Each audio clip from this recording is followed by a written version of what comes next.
మొన్న తిరుపతిలో లక్ష్మి అనే ఆవిడ మనందరికీ తెలుసు, జనసేన తిరుపతి ఇన్ఛార్జ్ అని చెప్పే కిరణ్ రాయల్ గారి వల్ల నాకు అన్యాయం జరిగింది, నాకు నయవంచన జరిగింది, నన్ను అతను వేధిస్తున్నాడు, నన్ను ఆదుకోండి అన్నా చంద్రబాబు నాయుడు గారు, పవన్ కళ్యాణ్ గారు అని అరిస్తే బయటకొచ్చి గొంతెత్తి అడిగితే కూటమి రాజకీయంతో పాటు పోలీసు వ్యవస్థ కూడా కలిసిపోయి ఆమెని జైలుకి పంపించే వరకు ఎవరు నిద్రపోలేదు.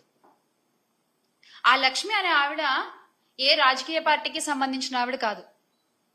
వివాదాలకు దూరంగా ఉంటూ భర్తను పోగొట్టుకుని పిల్లలతో జీవిస్తున్నటువంటి సగటు మహిళ.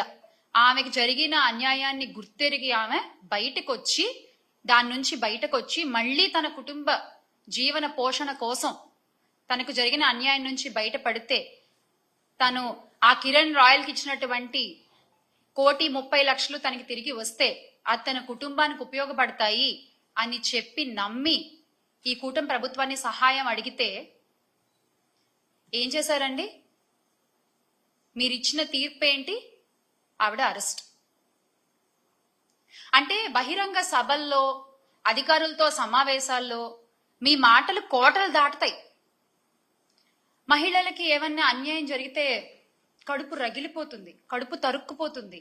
మహిళల safety is my utmost priority అని మాట్లాడినటువంటి గొంతులు ఈ రోజున ఎందుకు ఒక్క మాట కూడా మాట్లాడట్లేదు? మీ పార్టీ నాయకుడేగా. ఎందుకని? అంటే ఇవన్నీ మాటల వరకేనా? చేతల్లో ఇవేం కనబడవా? ఒక ఆవేశం అదంతా ఏమైపోయింది? ఈ రోజున ఆవేశం అంతా ఏమైపోయింది? లేకపోతే ఏమన్నా డ్యూటీ దిగారా? చెప్పండి. జస్ట్ అంటే ఏమైనా గ్యాప్ తీసుకున్నారా?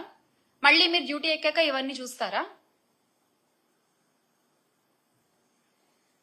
రాజకీయ ముసుగులో ఒక మహిళను వంచి మోసం చేసి, అంటే ఎంత సిగ్గు విడిచి ఆమె బయటకు వచ్చి ఇదంతా జరిగిందంతా చెప్పి 30 సవర్ల బంగారం తీసుకున్నాడు, మా అధికారు వస్తున్నాడు, 1,30,00,000 నాకు కావాలి అంటే అత్తగారి నుంచి వచ్చిన ధనాన్ని, నగదుని, బంగారాన్ని ఆ లక్ష్మి అనే ఆవిడ ఆయనకి ఇస్తే ఆయన ఈ రోజున మాట్లాడే మాటలేంటి? తిరిగి అడుగుతున్నందుకు గొంతు పిసికి చంపేస్తా, నీ పిల్లలు పెద్దవాళ్ళు అయ్యారని ధైర్యంతో మాట్లాడుతున్నావా, వాళ్ళ కాళ్ళు విరిచేస్తా, ఏ పోలీసు వస్తాడు, ఎవరు చూసుకుంటారు అని చెప్పి మాట్లాడే మాటలా? పార్టీ అధినాయకుడేమో మహిళల ప్రయారిటీ మాకు ముఖ్యం, మహిళల రక్షణ మాకు అట్మోస్ట్ ప్రయారిటీ అని మాట్లాడతాడు. కానీ ఆ పార్టీలో ఉండేటువంటి నాయకులు మాత్రం చేసే పనులేమో ఇవి. అంటే ఈ ఆధారాలన్నీ పట్టుకుని ఆ సగటు మహిళ పోలీస్ స్టేషన్ కి వెళ్లి ఫిర్యాదు చేద్దాం అనుకుంటే కనీసం కంప్లైంట్ కూడా తీసుకోరా అండి పోలీసులు? ఇదేం అన్యాయం అసలు? ఏం రాజ్యం నడుస్తోంది ఇక్కడ?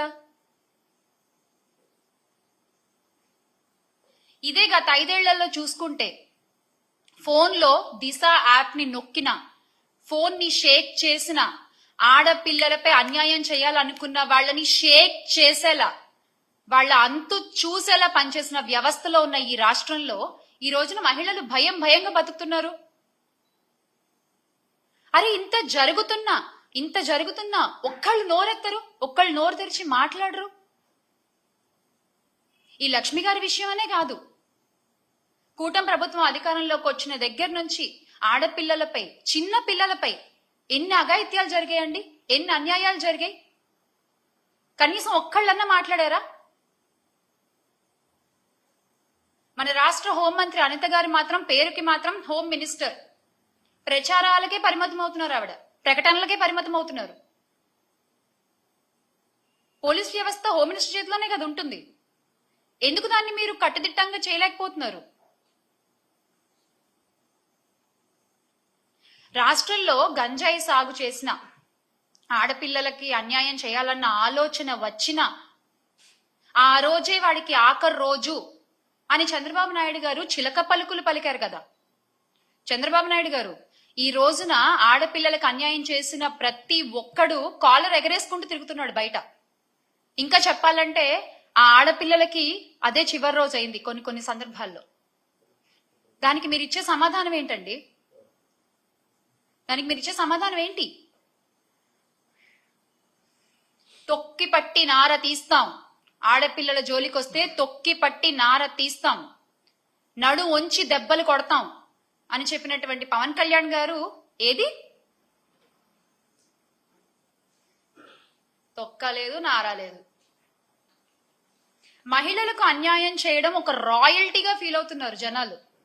మహిళలకి అన్యాయం చేస్తే ఏం కాదులే అంటే వాళ్ళలో ఒక వణుకు, ఒక భయం అనేది తగ్గిపోయింది.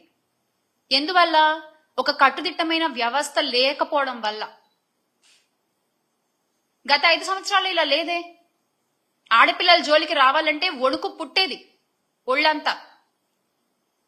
ఎందుకంటే వేగంగా శిక్ష పడుతుంది, వేగంగా పోలీసులు అక్కడికి చేరుకుంటారు, నేరస్తుడు తప్పించుకునే టైం కూడా ఉండేది కాదు. అంత ధైర్యంగా బతికిన మహిళలు ఈ రోజున కూటమి ప్రభుత్వంలో గుండెలు అరచెత్త పట్టుకుని బతుకుతున్నారు. అయినా ఇలా తప్పులు చేసే వాళ్ళందరికీ కూడా కూటమి ప్రభుత్వం మద్దతు పలుకుతూ ఉందంటే నాకు ఆశ్చర్యం వేస్తుంది ఒక్కసారి. మళ్ళీ కిరణ్ రాయల్ గారి విషయంలో అంటే ఆగ మేఘాల మీద లక్ష్మి గారిని అరెస్ట్ చేయడానికి రాజస్థాన్ జైపూర్ నుంచి పోలీసులు వచ్చేసారు, అరెస్ట్ చేశారు, తీసుకెళ్లిపోయారు. మరీ గమ్మత్తుగా ఈ విషయాన్నైనా 3 రోజులు ముందే చెప్పారు. పలానా జైపూర్ నుంచి పోలీసులు వస్తారు, లక్ష్మి గారిని అరెస్ట్ చేస్తారు, చూసుకోండి కావాలంటే అని. ఎగ్జాక్ట్ గా ఏదో కథ చెప్తే సినిమా తీసినట్టుగా ఎగ్జాక్ట్ గా అలాగే జరిగింది. కరెక్ట్ గా 3 days తర్వాత. అంత కరెక్ట్ గా ఎలా తెలుసు మీకు? మీరే ప్లాన్ చేశారా? మీరు చేసిన అన్యాయాలు బయట పెడుతున్నారని చెప్పి, మీకు ఎదురుగా ఒక మహిళ నిలబడి పోరాడుతోందని చెప్పి మీరే ప్లాన్ చేశారా? అంత ఆగమేఘాల మీద పక్క రాష్ట్రాల నుంచి మీరు అధికారులను తీసుకొచ్చి పని చేయించుకోగల సత్తా మీకుంటే, అంత పలుకుబడి మీకుంటే, సార్ ఆ పలుకుబడిని కొంచెం రాష్ట్ర ప్రయోజనాల కోసం వాడండి కదా, రాష్ట్ర మంచి కోసం వాడండి కదా. ఒక ఆడపిల్లకి అన్యాయం చేసిన వాడిని రక్షించడం కోసం మీరు ఆ పలుకుబడిని వాడేది. కూటమి నాయకులు ఒక ఆడపిల్లకి అన్యాయం చేసిన వాడిని రక్షించడానికి ఇంత పలుకుబడి వాడతారా? అదేదో రాష్ట్ర ప్రయోజనాల కోసం వాడుంటే ఎంతో కొంత మంచి జరిగేది కదా రాష్ట్రానికి.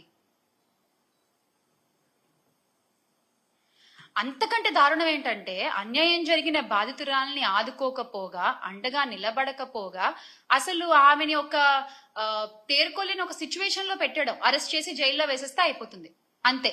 ఇంకా వాళ్ళు నోరెత్తి మాట్లాడరు. విక్టిమ్ బ్లేమింగ్ అంటారు దీన్ని. ఇలా మీరు విక్టిమ్స్ ని బ్లేమ్ చేస్తూ ముందుకు పోతుంటారా? అంటే ఇది చూసి ఇంకొకళ్ళు ఎవరు బయటకు వచ్చి మాట్లాడరానా? మీ ధైర్యం? ప్రజలిచ్చిన అధికారాన్ని ప్రజల కోసం కాకుండా మీ తప్పుల్ని కప్పిపుచ్చుకోవడానికి, మీ వాళ్ల తప్పుల్ని కప్పిపుచ్చుకోవడానికి మీరు వాడుకుంటున్నట్లంటే ఏ స్థితిలో ఉన్నామో, ఎంత గొప్పగా మీరు పరిపాలన చేస్తున్నారు ప్రతి ఒక్కళ్ళు చూస్తూనే ఉన్నారు. అంతెందుకండి, డిప్యూటీ సీఎం గారి సొంత నియోజకవర్గంలో ఒక ఆడపిల్లపై అత్యాచారం జరిగితే ఈ రోజు వరకు ఆయన వెళ్ళి మాట్లాడలేదు. ఏంటండి మీరు రక్షణ కల్పించేది మహిళలకి?